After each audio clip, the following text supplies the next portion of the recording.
Hello friends, welcome back to my channel. तो जो military nursing services होता है उसका बीएससी नर्सिंग का फॉर्म आ गया है। उसके रिगार्डिंग जो भी इन्फॉर्मेशन है वो वीडियो के थ्रू आपको मिल जाएगा, तो वीडियो पे बने रहे। और अगर चैनल को सब्सक्राइब नहीं किया है तो चैनल को भी सब्सक्राइब कर लीजिएगा। पहले हम लोग देखते हैं कि इस फॉर्म के लिए क्या क्या एलिजिबिलिटी क्राइटेरिया है। ठीक है, ये जो फॉर्म है सिर्फ हमारे फीमेल कैंडिडेट ही इसको फिल कर सकते हैं। ठीक है, इसमें दिया हुआ साफ साफ कि फ़ीमेल कैंडिडेट ये फॉर्म भर सकते हैं और वही फ़ीमेल कैंडिडेट भर सकते हैं जो कि नीट 2024 नीट यूजी का जो 2024 में एग्ज़ाम हुआ उसमें अगर वो अपीयर हुए हैं, जो नीट का एग्ज़ाम दिए हैं, वही बच्चे जो है इस फॉर्म को भर सकते हैं। ये जो एग्ज़ाम है वो एनटीए द्वारा कंडक्ट किया जाता है 4 ईयर का बीएससी नर्सिंग कोर्स। देन हम लोग देखते हैं इसका सिलेक्शन प्रोसेस क्या क्या है। पहला जो होता है, पहला मेरिट जो होता है वो बनता है आपका नीट का जो स्कोर है उसके हिसाब से। पहला मेरिट में अगर नाम आता है तो नेक्स्ट आपका जो है क्या होता है, सीबीटी मोड में एग्ज़ाम कंडक्ट किया जाता है, जिसमें टोटल जो हमारा है 80 मार्क्स का एग्ज़ाम होता है। ठीक है, ज़्यादा मार्क्स का नहीं होता, 80 मार्क्स का होता है, जिसमें आपका जीके रहता है, ठीक है, देन रीजनिंग रहता है एंड आपका इंग्लिश रहता है। ईच में रहता है, इसमें 20 क्वेश्चंस रहता है, इसमें 10 क्वेश्चन रहता है एंड इसमें 10 क्वेश्चन रहता है। ठीक है, टोटल जो हमारा 80 मार्क्स कैसे हुआ, ईच क्वेश्चन जो है हमारा 2 मार्क्स का होता है, इसलिए ये हो गया आपका 40, देन 20 एंड 20। ठीक है, टोटल हो गया 80 मार्क्स। नेक्स्ट अगर आपका ये सीबीटी मोड का एग्ज़ाम जो है वो क्लियर हो जाता है, देन आपको एक इंटरव्यू फेस करना है। ठीक है, जिसमें आपका साइकोलॉजिकल असेसमेंट एंड इंटरव्यू लिया जाएगा, देन आपका मेडिकल फिटनेस भी चेक होगा। फाइनल आपका सारे चीज़ हो जाने के बाद आपका फाइनल मेरिट बनेगा, उसके अकॉर्डिंग जो भी है जो फॉर्म भरे उनका सिलेक्शन होगा। ठीक है, नेक्स्ट हम लोग देखते हैं कि इसका क्राइटेरिया है। इसमें जो है नीट क्वालिफाई 2024 जो अभी हम बोले कंडक्ट बाय एनटीए।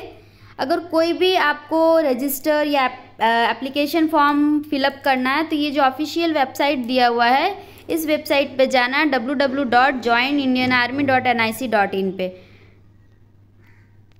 देन हम लोग देखते हैं क्या क्या एलिजिबिलिटी क्राइटेरिया है। ठीक है, फीमेल कैंडिडेट ही होनी चाहिए, अनमैरिड या डाइवोर्स या लीगली सेपरेटेड, विडो विदाउट इनकम्बरेंसेस। ठीक है, नेक्स्ट है ऑल इंडियन, जो भी ऑल इंडिया का कैंडिडेट है ये फॉर्म के लिए एलिजिबल है, तो कोई भी इंडिया के कैंडिडेट है इसको फिलअप कर सकते हैं। डेट ऑफ बर्थ जो है ये हमारा बॉर्न बिटवीन 1 अक्टूबर 1999 एंड 30 सितंबर 2007 के बीच का अगर बर्थ है, बॉर्न है, तो ही आप ये फॉर्म को अप्लाई कर सकते हैं। नेक्स्ट हम लोग देखते हैं एजुकेशनल क्वालिफिकेशन क्या है। एजुकेशनल क्वालिफिकेशन वही है, पहला अटेम्प्ट में जो है आपका 12th जो है वो क्वालिफाई होना चाहिए। देन सब्जेक्ट क्या होना चाहिए, सब्जेक्ट में आपका यहाँ पे देखिए फिजिक्स, केमिस्ट्री, बायोलॉजी में botany and zoology and English, ये सारे सब्जेक्ट्स होने चाहिए। मतलब बायो स्टूडेंट ही इसको भर सकते हैं। और इसमें जो मार्क्स है 50% से कम नहीं होना चाहिए। अगर 12th में आपका 50% से कम है तो आप एलिजिबल नहीं है, तो इसलिए 50% से आपका परसेंटेज ज़्यादा होना चाहिए। देन है आप रेगुलर स्टूडेंट होना चाहिए, रेगुलर स्टूडेंट होंगे तो ही एप्लीकेशन फॉर्म फिलअप कर सकते हैं। फिजिकल स्टैंडर्ड्स देखते हैं। फिजिकल स्टैंडर्ड्स में दिया हुआ है medical fitness for admission to BSc nursing, क्या क्या इसका रिक्वायरमेंट है। ठीक है, फिजिकल स्टैंडर्ड में हाइट देखते हैं। हाइट जो है मिनिमम हाइट 152 सेंटीमीटर मस्ट है। ठीक है, एंड अगर आपका हिल एंड नॉर्थ ईस्टर्न स्टेट्स के जो अगर कैंडिडेट तो उनके लिए मिनिमम जो हाइट है 147 होना चाहिए। ये हमारा फिजिकल स्टैंडर्ड यहाँ पे दिया गया है। देन है ST/SC कैंडिडेट के लिए क्या है, ST/SC कैंडिडेट के लिए जो है वो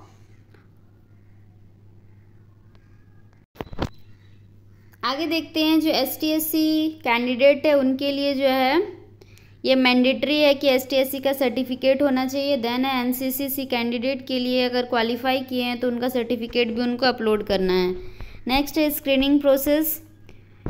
सारा चीज़ ऊपर में दिया हुआ है, वही सब सारा चीज़ दिया हुआ है कि क्या क्या क्राइटेरिया है। डॉक्यूमेंट वेरिफिकेशन में दिया हुआ है, आफ्टर अगर आपका शॉर्ट लिस्ट में नाम आ जाता है देन आपका डॉक्यूमेंट वेरिफिकेशन होगा। सारा चीज़ जो है वो सही होना चाहिए, अदरवाइज़ आपका फॉर्म जो है वो कैंसिल कर दिया जाएगा, आपका सिलेक्शन नहीं हो पाएगा। ठीक है, सारा चीज़ दिया हुआ है। देखिए यहाँ पे सारा चीज़ मेंशन किया हुआ है कि जो CBT मोड में एग्ज़ाम होगा वो 40 MCQs रहेंगे, टोटल 80 मार्क्स का। 40 questions will be required to be answer in 30 minute. Time duration जो है वो 30 मिनट का है। एंड नेगेटिव मार्किंग जो है 0.5 नेगेटिव मार्किंग है इसका। सारा चीज़ इसमें मेंशन किया हुआ है, तो अच्छे से देख लीजिएगा। देन हमारा इंटरव्यू का क्या प्रोसेस है। इंटरव्यू में जो है जो भी शॉर्ट लिस्टेड कैंडिडेट है उनका साइकोलॉजिकल असेसमेंट किया जाएगा। Then an interview by a board of officers at base hospital Delhi. ठीक है, ऑल कैंडिडेट में भी आज क्वेश्चन पूछे जाएंगे up to 12th class, general knowledge के questions, current affairs and their interest and hobbies etcetera. ये सब जो है इंटरव्यू के जो टॉपिक्स है ये सब दिए हुए हैं कि ये सब टॉपिक से आपको इंटरव्यू में क्वेश्चन पूछा जा सकता है। ठीक है, नेक्स्ट हमारा है मेडिकल एग्जामिनेशन होगा। सारे चीज़ क्लियर होने के बाद आपका मेडिकल एग्जामिनेशन होगा। Candidate clear unfit by the medical board, इसमें ज़्यादा कुछ नहीं दिया हुआ है। नेक्स्ट फाइनल सिलेक्शन जो होने वाला है, नंबर ऑफ़ सीट्स दिए हुए हैं। ठीक है, जितने भी कॉलेजेस उसमें नंबर ऑफ़ सीट्स दिए हुए हैं, टोटल 220 सीट्स इसमें दिए हुए हैं। देन हमारा है कैसे अप्लाई करेंगे, सारा चीज़ इसमें मेंशन किया हुआ है। तो PDF का लिंक दे देंगे, आप PDF के लिंक से आप सारा इन्फॉर्मेशन देख सकते हैं।